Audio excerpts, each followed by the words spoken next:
सबके सहारे लाखों, पर मुझे श्याम का सहारा। याद रखना, जो भगवान के भरोसे पे है उन्हें कभी निराश नहीं होना पड़ता, क्योंकि आखिरी में डॉक्टर भी एक ही बात कहता है कि मैंने तो पूरी कोशिश करी है, आगे ठाकुर जी की इच्छा, आगे भगवान की मर्जी। सोचने की बात, जब हमें अंत में वो चीज पकड़नी ही है, जो चीज हमें अंत में पकड़नी ही है, जगत में याद रखना, आपको मैं एक बात बता दूं, जगत में सब कुछ संभव है, जगत में सब संभव है, पर भगवान के भजन के बगैर कोई जीवन में सुख ही नहीं है। भगवान के बिना जीवन में सुख नहीं है। एक बार एक आदमी ने तुलसीदास जी से कहा कि हमने कछुए की पीठ पे बाल देखे, आप लोगों ने देखे? नहीं हो सकता, पर कहा हो सकता है। एक आदमी ने कहा, एक बांझ के बेटे ने किसी को मार दिया, अगर बेटा हो जाए तो बांझ का नाम ना मिट जाए? बोले हो सकता है। आकाश मार्ग में हमने बगीचा देखा है, तुलसीदास जी ने कहा हो सकता है। एक आदमी आया, उसने कहा बाबा नदी में एक मशीन आई है, पानी को मथ के घी निकाल रही है और रेता को मथ के तेल निकाल रही है, हो सकता है?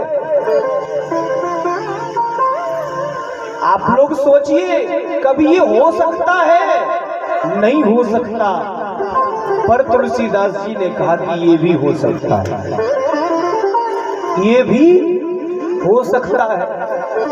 क्या हो सकता है? कछुए की पीठ पे बाल हो सकते हैं, बांझ का बेटा किसी को मार सकता है, आकाश में बगीचा हो सकता है, रेत को मथ करके तेल निकल सकता है, जल को मथने से घी निकल सकता है, पर क्या नहीं हो सकता?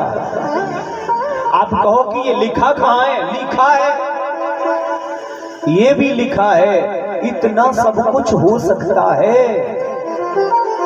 उत्तरकांड उठा के देखिए आप, मानस का कमट पीठ जामय बरुबारा, बंध्यासुत पर काहू मारा, फूल ही नव तरु बहु विधि फूला, जीवो न लहे सुख प्रभु प्रतिकूला, बारी मथे ग्रथ होई बर, जल को मथने से घी निकल सकता है, बारी मथे ग्रथ होई बर, सिखता दे परते, पर बिन हरि भजन ना भौतरे, यह सिद्धांत अपे।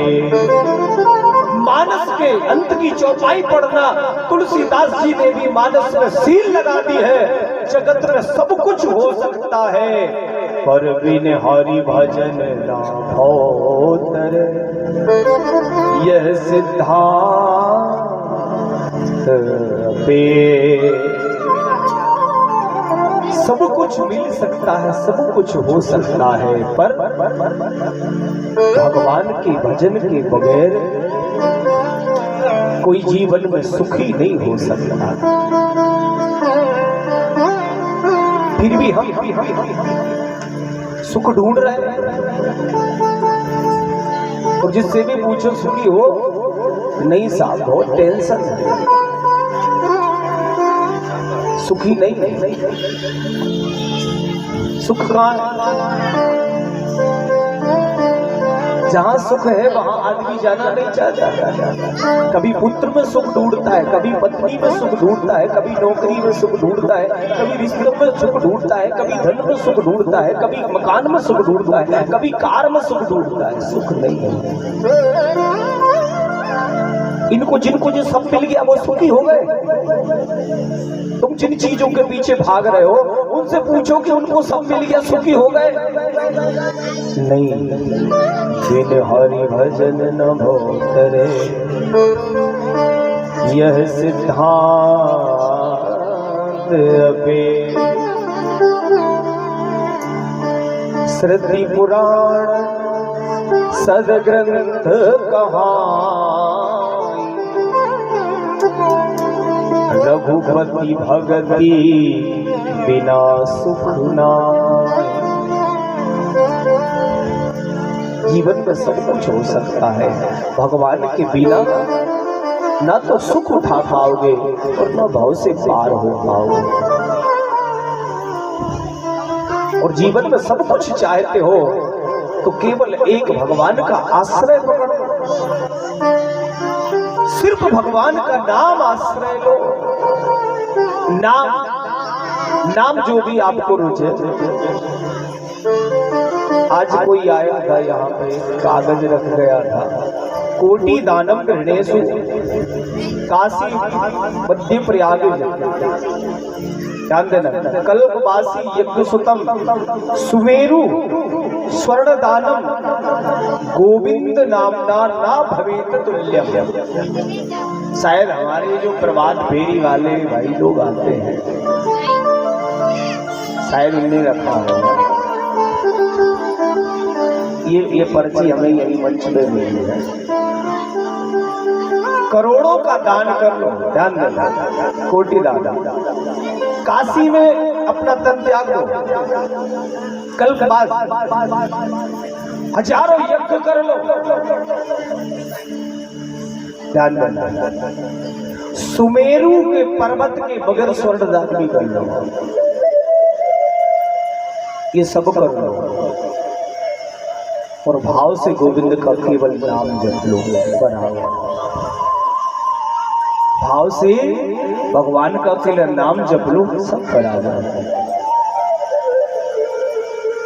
इसलिए कहा है श्रुति पुराण सदग्रंथ कहानी, रघुपति भगति बिना सुख नाही। सब कुछ संभव है पर भगवान के बिना जीवन में सुख कोई नहीं उठा पाया। सुख की चाहत में हमने मांग मांग कर देखा मैंने, केवल प्यास बढ़ी जाती है। अपने अपने दिल पर हाथ रख के कहना, क्या कभी तुम्हारी चाहत पूरी हुई? नहीं। एक प्यास मिट सकी ना तब तक, एक प्यास फिर बढ़ जाती है। बस इस साल मकान बना ले, अब मुझे कोई टेंशन नहीं। अगली साल फिर गाड़ी चाहिए, गाड़ी ले ले, फिर कोई टेंशन नहीं। अगली साल लड़की की शादी करना,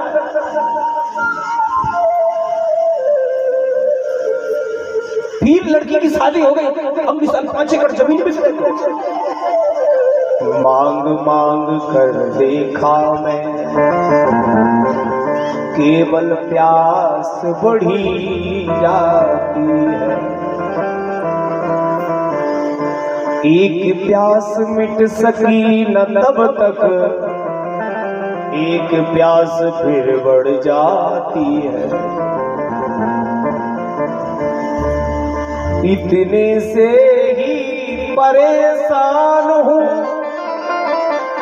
अनुसंधान और क्या मांगू। अरे जीवन दान दे दिया तूने,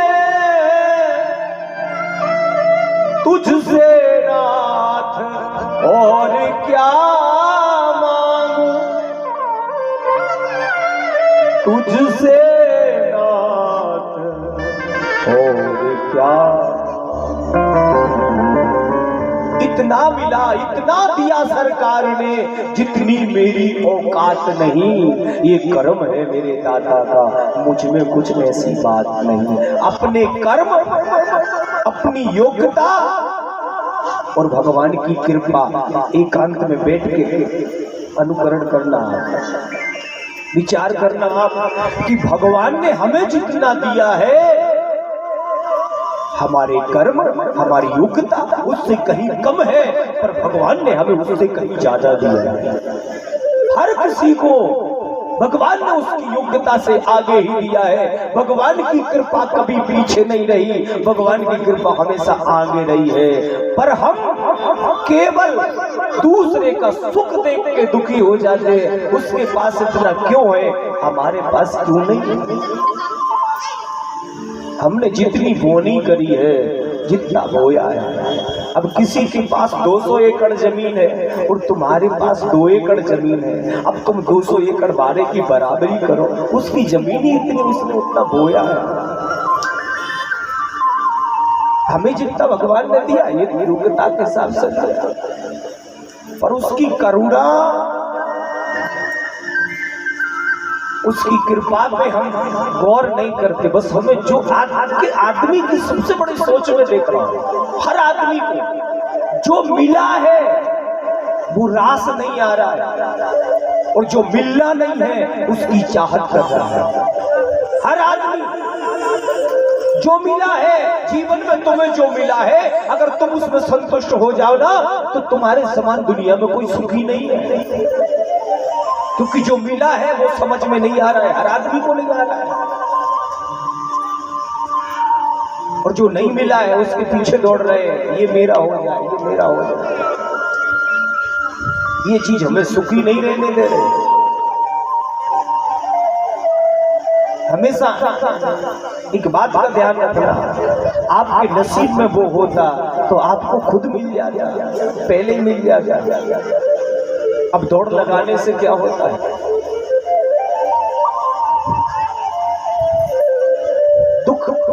दुख के अलावा फिर कुछ नहीं मिलेगा।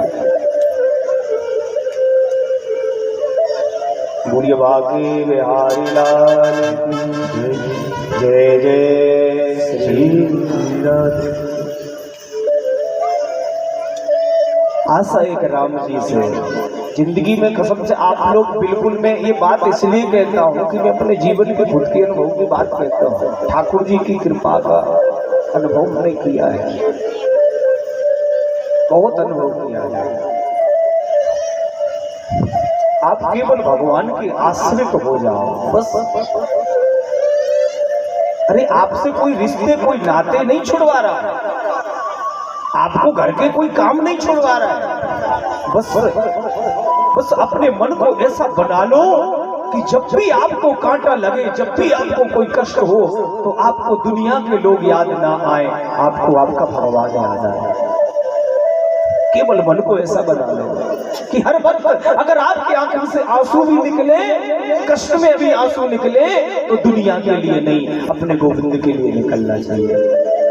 और अगर भगवान के लिए तुम्हारे आंसू निकले ना, तो जिंदगी इतनी सहज, इतनी सरल हो जाएगी, आपने कभी कल्पना नहीं की होगी। जो कुछ कोई नहीं कर सकता, जो दुनिया में नहीं हो सकता है, वो भी मेरा परमात्मा कर सकता है। एक बार भरोसा करके देखना, सब करता है।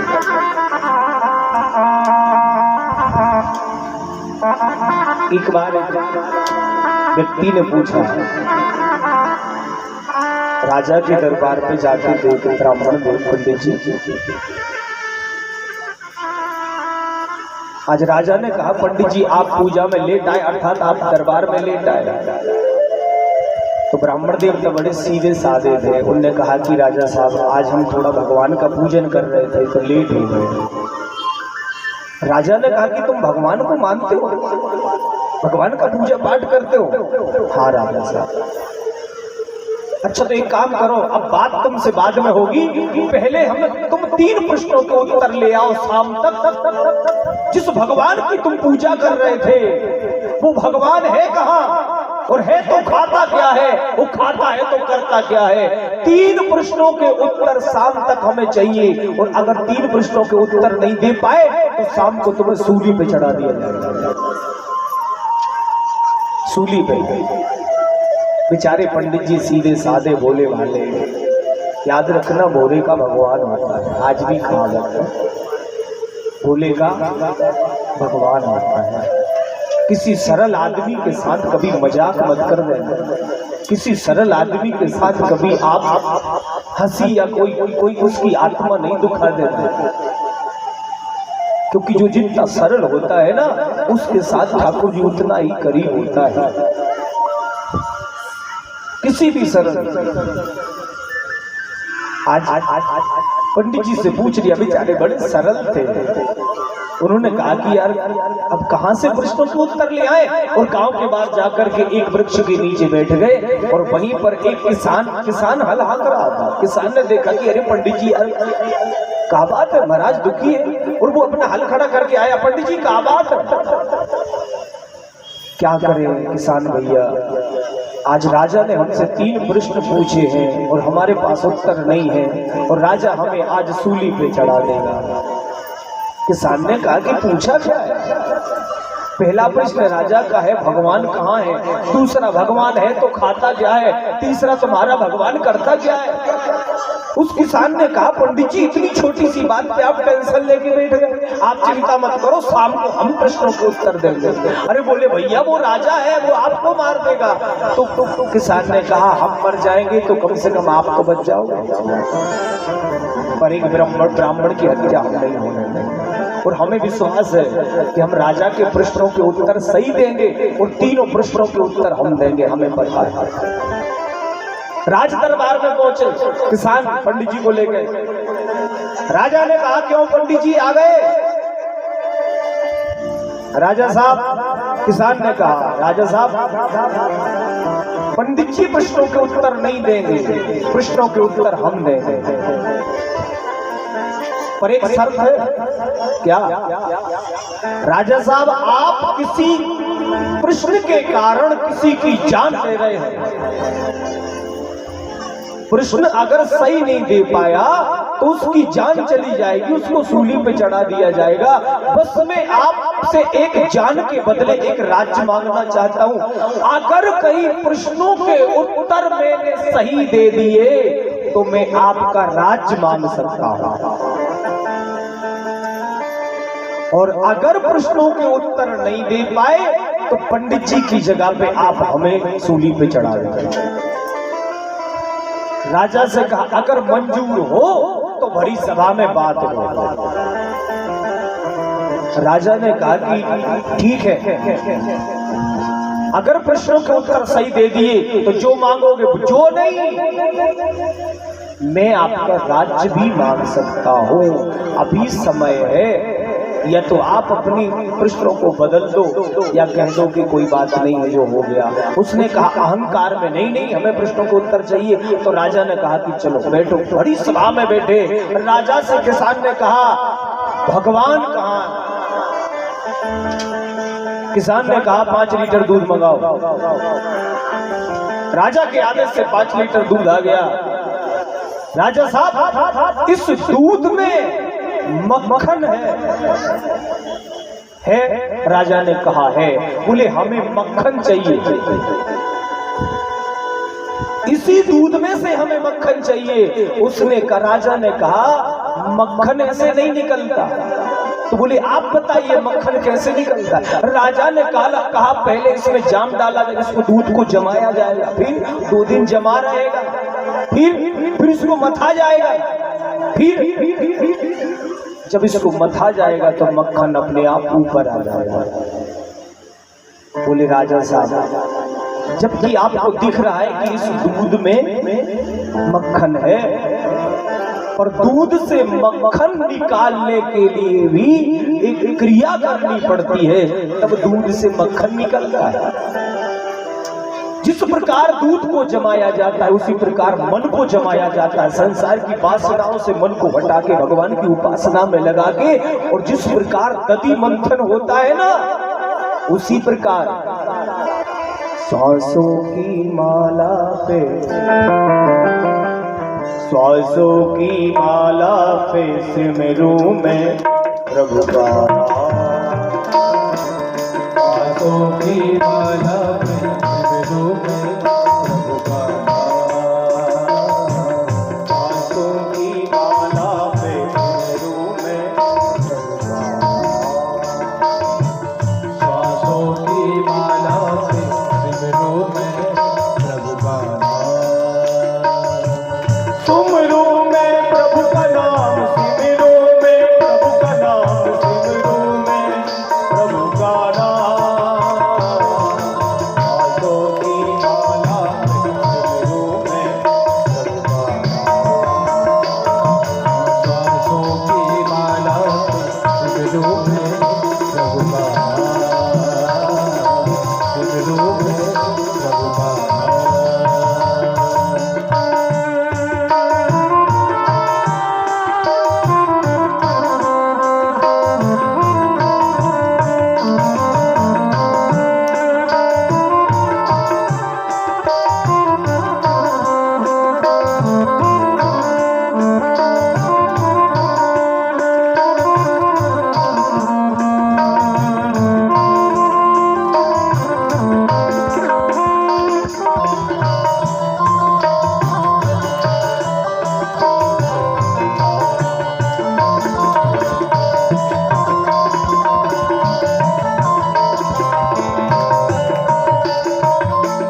राम भरोसे मैंने छोड़ी अपनी जीवन डोर, राम भरोसे मैंने छोड़ी अपनी जीवन डोर,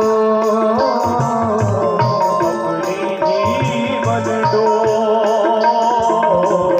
अपनी जीवन डोर, मेरी नैया डूबेया उतरे पार, मेरी नैया डूबे जाए पार, सांसों की माला पे सिमरू में सांसों की माला पे सिमरू में प्रभु का नाम, सांसों की माला पे सिमरू में प्रभु का नाम।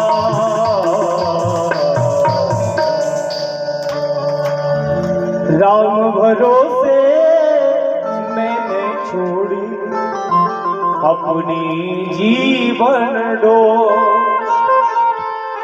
मेरी नैया डूबेया उतरे पार, सांसों की माला पे, जिस प्रकार से दधि मंथन होता है ठीक उसी प्रकार से सांसों की माला पे भगवान का जप करो, और जप इतना करो जिस प्रकार दधि मंथन इतना होता है कि मक्खन अपने आप ऊपर आ जाता है। जैसे मक्खन अपने आप ऊपर आ जाता है, ठीक उसी प्रकार जब हृदय का मंथन होता है, सांसों की माला पे नाम जप होता है, तो भगवान को ढूंढने नहीं जाना पड़ता, भगवान वहीं प्रकट हो जाता है। मुझको कहाँ तू ढूंढे रे बंदे, मैं तो तेरे पास हूँ। राजा ने कहा सही है, जिस प्रकार दूध में मक्खन है उसी प्रकार हर आत्मा के अंदर परमात्मा है। समझ में आया? दूसरा प्रश्न, भगवान खाते क्या है? भगवान का आहार क्या है? भगवान का आहार है अहंकार। याद रखना, जीवन में सबसे खतरनाक चीज अगर कोई है तो वो है अहंकार। चाहे पद का हो, चाहे धन का हो, चाहे रूप का हो, चाहे बल का हो, जिस चीज का अहंकार आ जाता है भगवान उस चीज को ग्रहण कर जाता है, उसको नष्ट कर देता है। तीसरा प्रश्न, भगवान करता क्या है? याद रखना, ये बात बहुत सोचने की है। भगवान करता क्या है? राजा से किसान ने कहा, राजा साहब अब अपनी बात हो जान दो। क्यों? बोले तीसरे प्रश्न का उत्तर हम कब देंगे? कब? बोले मैं प्रश्नों के उत्तर दे रहा हूं, आप पूछ रहे हैं और आप ऊपर बैठे हैं, मैं नीचे बैठा हूं, ये नीति नहीं है। राजा ने कहा फिर क्या करें? किसान ने कहा आप नीचे आइए, हमें राज सिंहासन पर बिठाइए। राजा ने कहा ये नहीं हो सकता। किसान ने कहा तीसरे प्रश्न का उत्तर भी नहीं हो सकता। बड़ी सभा में बात हार गया था राजा। राजा नीचे आया, किसान को राजगद्दी पर बिठाला। किसान ने कहा राजा साहब अपना मुकुट मेरे सर पे रखिए। किसान के सर पे मुकुट रखा राजा ने, और अब किसान ने कहा राजा साहब जब मैं आया था आपको प्रणाम किया था, अब आप प्रणाम करके पूछिए क्या पूछना चाहते हैं। राजा ने हाथ जोड़ करके कहा किसान भैया भगवान करते क्या है? किसान ने कहा अभी भी समझ में नहीं आया। 1 घंटे पहले तू राजा में भिखारी था और 1 घंटे बाद मैं राजा तू भिखारी है। भगवान ये करते हैं। भगवान का किया किसी को समझ में नहीं आता, कब किसको राजा कब किसको रंक बनाना है। इसलिए कर्म को भरोसा कर और भगवान की शरणागति ले ले। बुढ़िया के बिहारी लाल जय जय जय श्री। सुखदेव जी वर्णन करते हैं परीक्षित, द्वारिका में ठाकुर जी की लीला और द्वारिका में भगवान के परम प्रिय सखा जो सुदामा आए उनकी कथा आती है। कृष्णस्यासी सखा कश्चित् ब्राह्मणो ब्रह्मवीतमा विरक्त इंद्रियार्थेषु प्रशांतात्मा जितेन्द्रिया। कृष्णस्यासी सखा कश्चित् ब्राह्मणो ब्रह्मवीतमा। लोग कहते हैं कि सुदामा दरिद्री था, यही सुना? गलत। याद रखना, गरीब होना अलग बात है पर दरिद्र होना अलग बात है। दरिद्र कहते किसे? दरिद्रो यस्तु असंतुष्टो कृपणो यो जितेन्द्रिया। जिसके जीवन में संतोष है उसके समान कोई धनी नहीं है, और जिसको संतोष नहीं है उसके समान कोई दरिद्री नहीं है। दरिद्रो यस्तु असंतुष्टो, असंतोषी के समान कोई दुनिया में दरिद्री नहीं है। पर सुदामा को क्या लिखा? विरक्त इंद्रियार्थेषु प्रशांतात्मा जितेन्द्रिया। जिसके घर में 4 दिन से चूल्हा नहीं सिलगा उसको प्रशांत आत्मा कहा जा रहा है। जिसकी पत्नी भूखे, जिसके बच्चे भूखे, उसको प्रशांत आत्मा कहा जा रहा है। क्यों? सुदामा ने कभी किसी के दर पे हाथ नहीं फैलाया। लोग कहते हैं सुदामा भीख मांगता था, गलत। सुदामा ने किसी के दर पे जाकर मां भिक्षाम देही अब भी नहीं कहा। मांगने से ब्राह्मण का आत्मबल कमजोर हो जाता है। भगवान कहते हैं जो ब्राह्मण शिव जी ने पार्वती से कहा है, मोर कहाए करई नर आशा, कहूं तो उमा का विश्वासा।